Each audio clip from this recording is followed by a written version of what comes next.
So hi, this is Nikki from Natty Nikki, and today I thought I'd do a Superdrug haul. I actually bought what I'm going to show you last week, but it's been sat in a bag, said bag, for a week now on my bedroom floor, and I kept thinking I really must do this. One, because I like doing the video, and also because I actually want to use the products. It's terrible, isn't it, when you buy things and you can't use them until you've either blogged them or filmed them.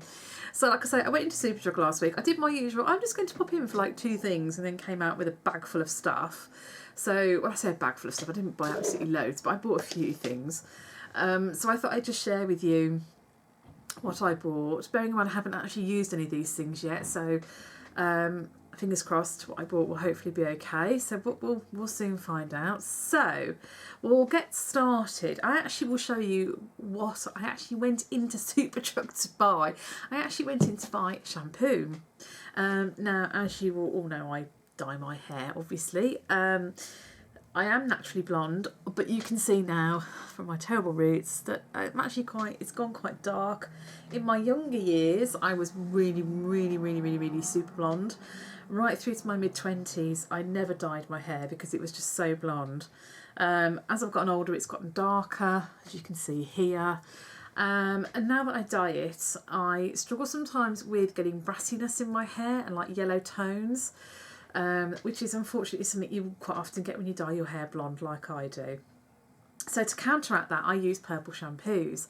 Now, I always used to use Bleach London, but it's £5 a bottle, so you know it's really not, it's not the cheapest.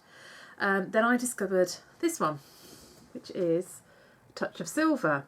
This is really good. This is actually quite a lot cheaper. I bought this in Superdrug, but you can also get this in Home Bargains, and they tend to do it for like a really reasonable price. This is really good. I use this pretty much most days. This is like my everyday shampoo, and it keeps my colour, it stops my colour from fading too much, and it just stops some of the brassiness. This is really good. There's also an everyday conditioner that I use as well. But to go alongside that, I also use and bought, this is the Touch of Silver brightening shampoo. You use this once or twice a week. This is really, I mean, you can actually see from the bottle, that isn't just the colour, but that is actually the colour of the shampoo in there. It is really dark purple, like really purple. I find the Bleach London one is so strong, the colour, that it will actually stain my fingernails purple when I dye my hair. When I wash my hair, sorry. And it does work. It does take a lot of the brassiness out. You can see my hair is quite light coloured. It goes like whitish. It doesn't go really white. I do still get some yellow in it, but it keeps a lot of the worst of the brassiness at bay. So if you're looking for something, if you do have blonde hair or you dye your hair blonde and it is something that you have a problem with or that you want to sort of get rid of, a purple shampoo is always the way to go. And these I've been using for ages now, and I really do like them. So that's my top tip for that. So moving on, another thing I bought was, I'm trying to invest in more makeup brushes, but I'm such a cheapskate, so I don't really want to be buying expensive ones all the time. So I bought myself a cheap Superdrug own eyeshadow brush. Can't remember how much this was. It was only a couple of pounds, I think. Thought cheap and cheerful, you know, see how we get on with it. So yeah, I got that one. And then I bought loads of makeup. Well, I say loads of makeup, I didn't buy loads, but I bought a few bits. I decided to try the stuff from Collection. Now, I remember Collection when it was called Collection 2000. That's how old I am. And they've sort of rebranded as Collection, and they seem to have made it a bit more streamlined looking. The packaging's a lot nicer. When it used to be Collection 2000, it really did look like a very budget brand. And I mean, you do get a lot of budget brands, but they still have really quite nice stylised packaging. So I'm pleased to see that Collection now seem to have rebranded and have got, look, it just looks a lot nicer. So I thought I would give one of their foundations a try, because I need a new foundation. I wanted to try something different. This is their Lasting Perfection Ultimate Wear, supposed to last for 16 hours. I haven't tried it yet, so I don't know. It has an SPF of 20 and it's oil free, if that's something that, you know, is a concern for you. If you have, you know, if you want to have oil free makeup, this is one of them. So this is supposed to help last all day. And it says use with Lasting Perfection concealer, but I don't have that, and powder. So we'll see how that goes on. And this is number 2 ivory. I've just squidged a bit of it out so you can see there, look, that's the colour of it. So I'll be interested to see how that compares, because this is more expensive than all the foundations I've been buying just lately.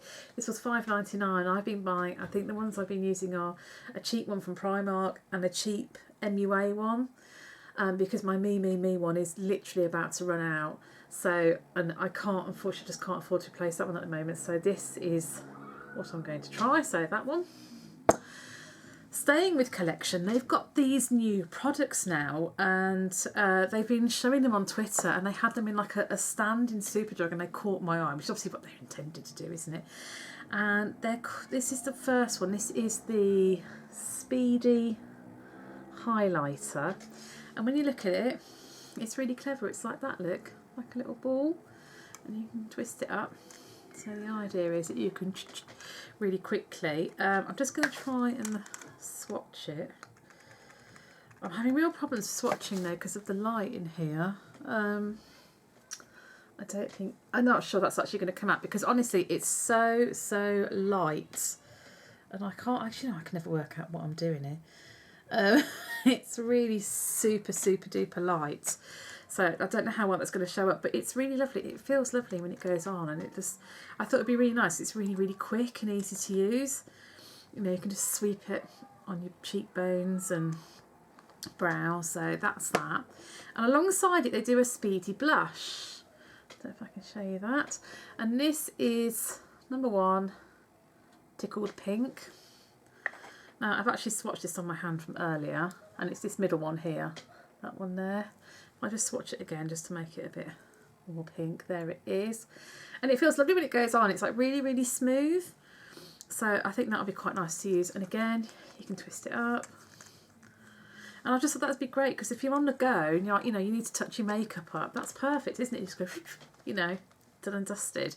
And I think these are something like, these were like £2.66 each, so they're not going to break the bank. You know, they weren't horrendously expensive, so they were really good. I also then decided to try a couple of their lipsticks. This is their lasting colour in Fig Delight. I don't like figs. I don't find figs delightful, but that's just me personally. I quite like this. Because we're coming into autumn now, I wanted some more sort of autumnal colours. This is, I'm just trying to think where I swatched it on my hand earlier, is that one. There it is. I thought that would be quite nice. Dark without being too dark on my skin tone. And then the other one I thought I'd try, that was $2.99, I think, that particular lipstick. The other one is a deluxe. I can't remember for the life of me now why it's deluxe, but it is. And this is number 3 in Charleston. This is actually more expensive. This is $3.99, which is quite a bit for me to pay for a lipstick just recently. And that is that one there. Again, a nice sort of autumnal type colour. I thought that would be nice just for everyday wear. You know, I could stick it on for work.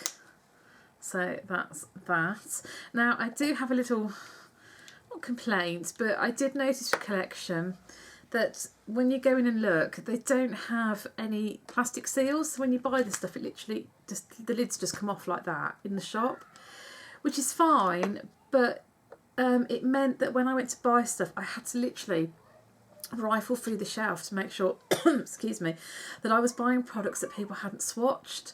Now, you should always swatch the testers. I mean, it's basic common sense and decency, isn't it? I would never swatch stuff that somebody's actually going to buy, because I just think that's really bad.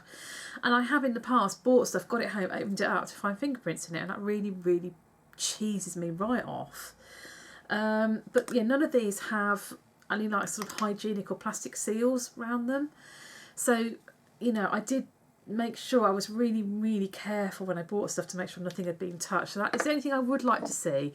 When I'm paying $5.99 for a foundation, I would prefer to have a little plastic seal around the bottle, really. Even the cheaper brands tend to have seals around them, so you know they haven't been tampered with. So that would just really make it perfect for me if they would do that. And then the final brand I bought some stuff from, I've bought from this brand before, is NYC. And I bought this little palette called Individual Eyes. Now, I had a bit of a panic buy moment because I think I was running out of time, and I grabbed this palette because I just like the look of it. And it wasn't until I got it home that I noticed something that was written on it. Made for brown eyes. Do I have brown eyes? No. I have blue eyes. So I had a bit of a numpty moment there. But to be fair, I actually bought this based on the colour scheme because I actually quite liked it. Now what I like about this is it's like a whole little set in here. So you have a primer, which is there. You have an illuminator, which is that one. Then you have a highlighter, which is that one. You have the all over lid, and then you have a crease contour and a crease contour. But I just like the fact that it has this little thing that tells you where each bit goes. And then if you look on the back, there's even a little diagram, look, to help you. So, you know, because when it comes to makeup, honest to goodness, I need all the help I can get. I really don't know what I'm doing half the time. Honestly, I stick stuff on and I just kind of hope for the best. I really do. Honestly, I don't know how I've got to 40. Being so utterly useless at applying makeup, but I really am. But to be fair, this is supposed to be for brown eyes. I have blue eyes. I'm not really bothered because, like I say, I bought it because I like the colour palette, and I have got other. I've got some Makeup Revolution colour palettes that have the same similar colour schemes, and I think they look really nice. But I don't know. I'm no expert, obviously. But I did quite like that. I'm just trying to see if I can find my little receipts and if I can tell you how much that actually is. I think, I don't know. Could it be? Oh, individual eyes, $3.99. Oh, and I'm going to be honest, I don't think that's bad value for everything you get in that little kit for $3.99.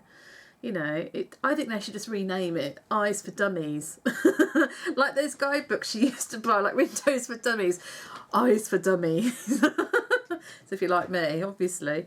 So yeah, I bought that. So I'm really interested. I can't wait to give this a try, actually. Because I don't ever really put primer on my eyes. I probably should. No wonder my eye makeup all falls off. But so yeah, I'd be interested to see how that comes out. And the final thing I bought was also from NYC. Now, this is what I'm talking about, look. With this one, can you see it's got the little sticker over it, so you know that nobody's opened it. This that I bought is completely covered in plastic to the point where I'm just going to have to just pull it open. But the good thing is you know that nobody's been in a mess with it. So this is an NYC City Proof Twistable Intense Lip Colour. And this is in colour number 20. This is, Riverside Rose. Now, I have bought something like, I think I bought one of their lip stains before and I quite liked it. And I just really like the colour of this. So I'm just going to swatch it on my hand, which is just there. So I'm just going to have to move out of shot a minute. She's there, and it's really lovely. Actually, it feels lovely when you put it on. It's all nice and soft, and again, twistable. And I thought this is another of those products really that I thought I could just shove in a makeup bag and have with me. And if I needed to touch up or decided I wanted to put a quick bit of lipstick on, done. Which I know is really lazy, and I know I'm supposed to put lipstick on with a lipstick brush, but I just don't always have time. So just go like that and be done with it. So yeah, I'm really looking forward to using that actually. I think that'd be quite good because I have got a couple of like sort of crayon-y lipstick ones that I bought from Primark, which are quite nice. But I just like the colour of this. I mean, you can see from the sort of general swatches that I've done, the kind of colours that I've started to sort of gravitate towards for the autumn winter. So that's what I bought from Superdrug. So I'm just interested now to see how I get on with it. So hopefully, hopefully it all goes all right. Hopefully I don't have total disasters, and hopefully I work out how to use this one, because this is one I'm really, really looking forward to using. So anyway, I hope you've enjoyed seeing what I bought. As always, if you like the video, please leave a thumbs up. It's always greatly appreciated. If you haven't already, please hit that subscribe button. And you can also come and see me over at my other blog, which is www.nattynikki.com. You can come and see me on Twitter at gamergirl0621, and I'm also on Instagram at nattynikki. So thanks all for watching, and I'll see you all very soon. Bye!